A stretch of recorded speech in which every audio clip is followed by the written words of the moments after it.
예, 지금 여당 얘기를 좀 해보죠. 유시민 작가 말입니다. 유시민 작가가 이재명 대통령에는 필연적으로 실패할 것이다 이렇게 발언한 게 얼마 전인데 바로 어저께는 한 발 더 나갔어요. 뉴 이재명의 수장은 이재명 대통령이다. 그리고 검찰 개혁이 엉망이고 또 이런 말도 했어요. 어물전에서 썩은 내가 나기 전에 정화해야 한다. 그러니까 어물전에서 비린내가 나는 건 좋은데 지금 썩은 내가 날 것 같으니까 조심하라 이건데 저는 뭐 유 작가의 그 성정이 그렇다고는 쳐도 대통령을 이렇게 면전에 대고 이렇게 공격하는 이유가 뭐라고 보십니까? 모르겠어요. 나는 유시민 작가가 왜 저렇게 이재명 대통령에 대해서 직설적인 공격을 퍼붓는지는 모르겠지만 이재명 대통령이 예를 들어서 유시민 작가에게 좀 섭섭하게 하지 않았나 이렇게 생각을 해. 예를 들어서 유시민 작가 그 사람도 사실은 정치적으로 굉장히 뭘 좀 같이 했으면 좋겠다고 생각하는데 자기를 못하나 이재명 대통령이 대통령 되고 나서 자기한테 전화 한 번도 안 했다는 거 아니에요. 저도 좀 놀랐어요. 그럴 정도로 안 했을까. 예. 근데 이재명 대통령은 유시민 작가하고 자기가 뭐 얘기를 해봐야 별로 도움이 안 된다고 생각하니까 안 하는 거죠. 아, 이재명 대통령 전화나 한번 통화해 주시지 그럽니까? 괜찮죠? 그 전화 한 통화 해도 괜찮잖아요. 뭐 이재명 대통령이 뭐 대통령으로서 바쁜 사람이 뭐 이 사람 저 사람 자기고 꼭 필요가 있지 않고서 전화하려고 그러겠어요? 근데 가랑잎에 옷 젖는다고요. 유시민 작가가 그래도 꽤 이 마우스가 센 사람인데 나는 계속 이렇게 긁다 보면 좀 사실은 상처받는 거 아닙니까 대통령이? 유시민 작가의 말에 동의하는 국민이 과연 얼마나 많을 거냐 거기 달려 있는 거죠. 많습니까 적습니까? 내가 보기에는 지금 유시민 작가가 저런 식으로 이재명 대통령을 공격한다고 해서 국민이 거기에 크게 동의하지는 않을 거라고 생각을 해요.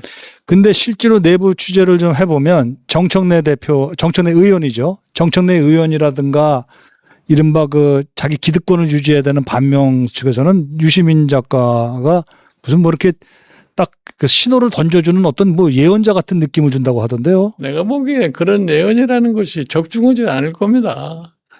지금 솔직히 얘기해서 이재명 대통령이 유시민 작가가 얘기하는 걸 가지고 필패하거나 그러지는 않을 거예요. 지금 뭐 유시민 작가 얘기에는 이재명 대통령이 당의 정체성에 좀 맞지 않은 짓을 한다는 얘기 아니에요. 그렇습니다. 민주당의 대통령이 아니라 대통령이 자기식으로 간다. 아니 그러니까 그러면 민주당의 정체성이 뭐냐는 걸 물어봐야 할 거 아니에요. 네. 민주당이 보수 정당이라고. 민주당이 보수 정당이라고. 아니죠. 진보 정당이라고 자처하는 게 그렇습니다. 민주당 아니에요. 그런데 사실은 민주당의 역사를 따져볼 것 같으면 민주당이라는 거는 원래가 보수 정당이었다고. 그러다 최근에 출발은 그렇죠. 최근에 2000년대 돌아가지고서 운동권들이 많이 민주당에 참여한 그 이후로다가 이제 민주당이 무슨 진보 정당이라고 얘기를 했는데 솔직히 해서 진보 정당인데 진보 정당이 해야 할 일을 제대로 하는 게 뭐가 없어요. 네. 내가 늘 강조하지만 가장 중요한 게 뭐냐면 지난 노무현 대통령이 이래로 대한민국에서 제일 가장 심각한 문제가 뭐냐면은 이 양극화 문제인데 네. 이 양극화 문제는 사실은 진보 정당이 앞장서서 해결하려고 노력을 해야 할 거 아니에요. 이념적으로 그렇습니다. 근데 노무현 정권도 그러고 문재인 정권도 그러고 지금 이재명 정권도 똑같이 그 문제에 대해서는 모르서 하고 있는 거 아니에요. 네. 그러면 도대체 민주당의 정체성이 뭐냐 이거예요. 그 유시민 작가는 친문이어야 된다. 여기에 좀 집착이 있는 거 아니 아닐까요? 그러니까 유시민 작가의 얘기하면은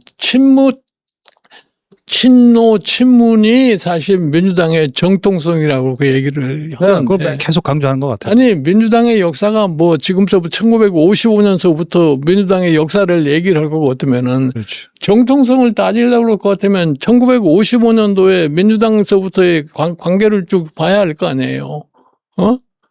근데 솔직히 얘기해서 노무현 정권, 문재인 정권, 지금 이재명 정권에 이르기까지 내가 기본적으로 보면은 실질적으로 진보 정권이 해야 할 것을 안 하기 때문에 이게 무너질지는 몰라도 네.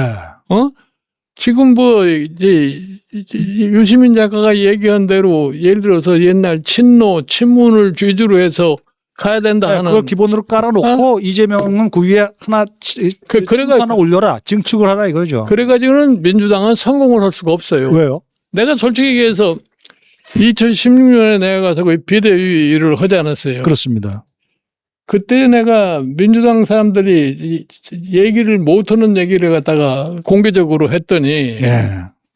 날 보고 민주당의 정체성에 위배되는 얘기를 한다고 그러더라고. 그때 무슨 말씀이셨죠? 북한 얘기를 내가 하셨던가요? 북한의 핵실험에 대해서 참 김정은이 되게 내가 공격을 하면서 핵을 가졌다고 그래서 북한이 안 무너지는 건 아니다. 내가 그렇게 그런 거예요. 아, 소련처럼 무너질 수 있다. 아, 그러셨어요. 그렇죠. 예, 기억납니다. 소련처럼 무너질 수 있다. 훅 간다. 그리고 내가 이제 민노총에 가가지고서 왜 민노총이 근로자의 사실은 이 후생 문제에 대해서 관심을 안 갖고 왜 정치사회 문제에 관심이 많으냐 이런 얘기를 했다. 그렇군요. 예. 그랬더니 그게 내가 민주당 정체성에 위배되는 얘기를 했다고 그러더라고. 그래서 내가 물어봤어요. 당신네 당의 정체성이 뭐냐. 도대체 분명히 당신의 정체성이 뭐라는 걸 한번 제대로 얘기를 해봐.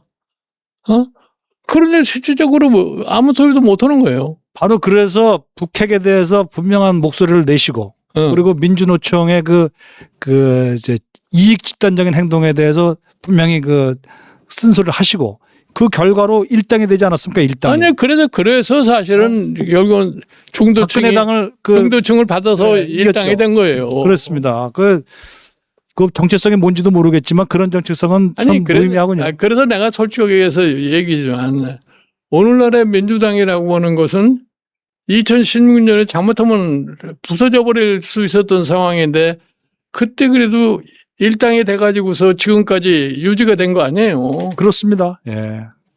그때 생각이 서록서록 납니다. 유 작가 얘기 다시 한번 해볼까요? 유시민 씨는 또 보니까 또 정계 개편 이것까지도 생각을 하는데 뭐냐면 이 대통령이 지금 재건축, 재개발을 하려고 하니 그 머릿속에 정계 개편을 염두에 두고 있다. 이런 식의 얘기를 해요. 그러니까 유시민 작가가 걱정하는 거는 노무현 만렙에 열린우리당이 쪼개지는 그런 상황이 오지 않을까 하는 그런 우려를 갖다 하는 것 같아요. 노무현 시대 때 대분열이 벌어졌죠. 아니, 예를 들어서 만약에 정청래가 대표가 다시 되면은 이재명 대통령이 친명 뭐 100몇 명인가 되는 사람마다 빼가지고서 새로운 당을 만들려고 그러지 않느냐. 그러나 그렇죠. 나는 그거는 쓸데없는 상상이라고 생각을 하고 이재명 대통령의 임기가 얼마 안 남았으면 또 뭐 혹시 몰라요. 네. 그러지 이재명 대통령의 임기가 지금 4년 가까이 남았는데 당이 그렇게 분열될 수 있는 그런 상황은 나는 오지 않는다고 생각합니다. 그 유시민 씨가 그래서 뭐 때문에 그렇게 계속 악담 같은 걸 해야 되는가 보면 머릿속에 아무튼 스스로 머리 그려놓는 그림이 있는 것 같아요. 이재명 대통령이 무슨 신당을 그 창당한다든가. 사람은 극단적인 얘기를 자주 하는 사람이니까 그 말에 대해서 그렇게 너무 신경을 쓸 필요는 없어요. 작가라 이 상상력이 풍부해서 망상이 될 수도 있겠네요. 자기 상상으로 얘기를 하는 건데 그거 거기다 뭐 신경 쓸 게 뭐 있어요. 예, 별로 현실 정치엔 영향력이 적을 것이다.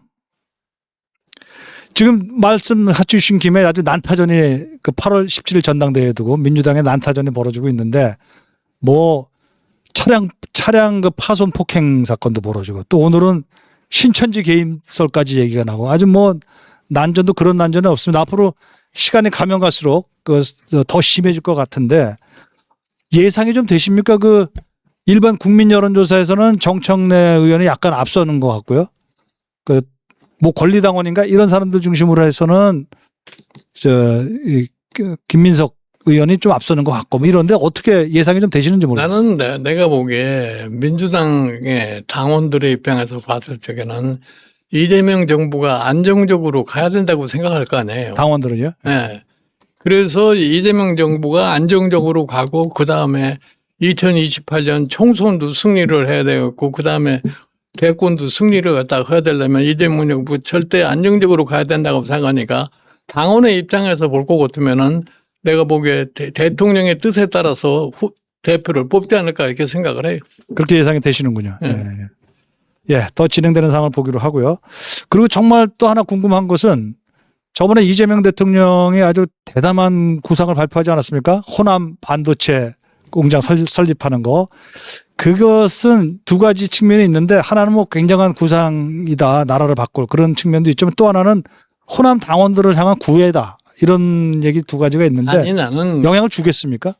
사실은 그 결과를 놓고 이렇게 얘기하는 사람 저렇게 얘기하는 사람이 있는데 나는 기본적으로 사실은 SK하고 삼성이 투자와 관련을 해가지고서 대통령이 앞장서가지고 그 문제를 거론했다는 것이 나는 실수라고 봐요. 아, 그렇습니까? 왜냐면은 삼성이나 지금 SK는 소위 말해서 국제 시장에서 자기 나름대로의 경쟁력을 가지고 있는 회사들이에요.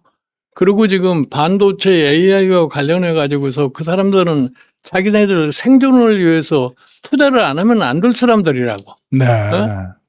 그런데 뭐 그거를 대통령이 그걸 챙겨가지고서 마치 무슨 대통령이 해서 하는 것처럼 모양을 갖췄기 때문에 그 여러 가지 얘기가 나오는 거예요. 예를 들어서 삼성이 광주에다가 반도체 공장을 짓겠다고 이재용 삼성 회장이 얘기하지 않았어요.